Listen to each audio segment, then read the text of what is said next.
Band directors, let's talk about 3 things that we need to do to help our middle school bands learn and sound great on difficult repertoire. Welcome to Amplified Warm-Ups. My name is Peter Thompson. I've been a middle school band director for 18 years, and I don't know about you, but one of the things that really inspires me and my band students is having an attainable yet really challenging piece of music to learn and watching it all come together. Over the years, I've discovered a few things that have helped my band to play more challenging music and perform it at a higher level than before. I think some of these tips might help you as well, so let's get started. The first thing that we need to do is we need to be prepared. And yes, we need to do our score study. It doesn't have to take hours and hours, but the more discoveries that we can make in our scores, the more things we can pass on to our students and save valuable rehearsal time and help them learn their parts more easily. So we need to look at things like, what are the tempos that we're going to take? What are some new notes, different fingerings, tricky rhythms that we need to help teach? Things like that. We also need to take a close look at our percussion parts, not just what's technically difficult to play, but what are the simple motor rhythm parts that we need just to be played very steady in order for the band to do well. So those are the types of things we need to look for in our score study. And doing that will really set up the band well for what I call the recognition phase. And if you've watched some of my other videos, you might know that I like to divide my concert prep cycle into 3 phases. There's recognition, repetition, and refinement. And doing this gives a specific purpose to every rehearsal along the way, as opposed to just kind of coasting through the first part until the pressure of that upcoming performance starts to be felt, and then we really start to kick it into gear. If you're learning difficult music, we don't have any rehearsals to waste. So right from the beginning, we need to be getting on top of recognizing all of the challenges in the music, learning everything that we need to know in order to play the piece. So what are the places where we're going to need to use alternate fingerings or different percussion stickings?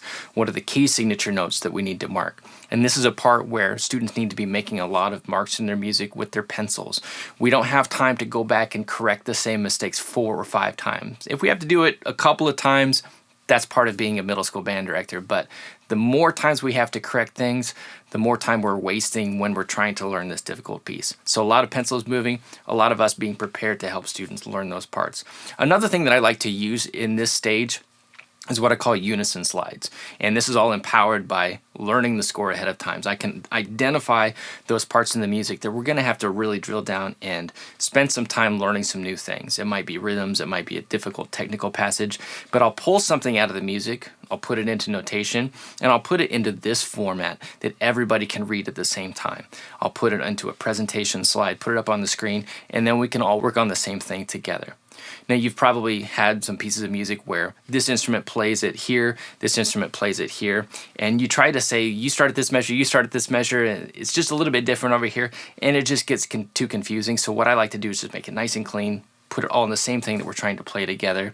It might not be exactly the same as what they're going to find in the music, but it allows everybody to be engaged in learning the music efficiently, and this is something that saves a lot of time and really helps us to learn music more effectively. The second thing that we need to do to tackle more difficult music is we need to start learning it very deliberately. And what this means is starting very slow. Slow the tempo down even as much as 50%, and maybe even slower than you feel like you can afford to go in the beginning and still get all the music learned. What this does is it allows you to put an extreme focus on accuracy, and not just pitches and rhythms, but also intonation and articulation. You want to get that foundation really strong, and once you do, you might be surprised at how easily you can speed up things toward the end. So start very slowly, build the right foundation. It doesn't take the band that long to speed it up once the right foundation is set. The only exception to this is percussion. There's a big difference between winds going from, say, 120 to 160 BPM and percussion going from 120 to 160. They can't build the coordination and the technique and the speed in just a couple of weeks like the rest of the band can. So what I like to do is kind of push the percussion ahead of the curve a little bit tempo-wise. And the way I've been doing that is doing some full tempo reps for the percussion. They play, and then I have the rest of the band just whisper their articulations. So they might be doing something like something like that. So they can do the fingerings, they can do the articulation, and the percussion gets those full tempo reps. That gives them a clue as to how fast they're going to need to go, how much technique and development they're going to need to build up.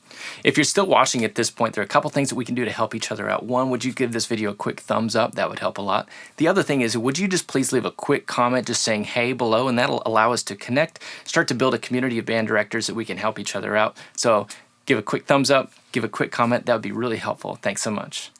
The third thing that we need to do is plan ahead.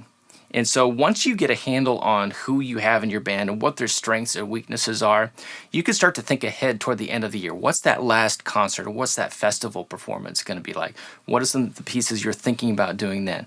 And what you want to do is listen and observe and analyze what are the skills and fundamentals they're going to need to build now in order to be able to play that music later. For example, the music that I'm looking at for the end of the year, my students are going to need to be able to tongue 16th notes at 120 BPM. Percussion are going to have to play 16th notes and steady 8th note motor rhythms at 168 BPM. And overall, we're going to have an increased level of rhythmic independence. So those are the skills that we need to start working on right now. Because music is only too difficult if it's too far above wherever your fundamentals level is. So the more we can increase that fundamentals level ahead of time, the more difficult music we're going to be able to tackle. So one easy way to ensure you're always building your band's fundamental skill set is to just use amplified warm-ups. And this is a system I've created. It's super easy to use. You just print off the parts, give them to your students, then you press play on the track, which takes them through a 1-minute countdown, getting band rehearsal started, and then it leads them through all the lines of their warm-ups. So think about all the times you get pulled away from the podium at the beginning of rehearsal for different reasons. When that happens, your band can still warm up productively with amplified warm-ups. So check that out at amplifiedwarmups.com. In the meantime, if you'd like to see more on this YouTube channel, here's this lovely video that YouTube is recommending just for you. And also you can click this icon to subscribe to the Amplified Warmups YouTube channel. Thanks so much. We'll see you soon.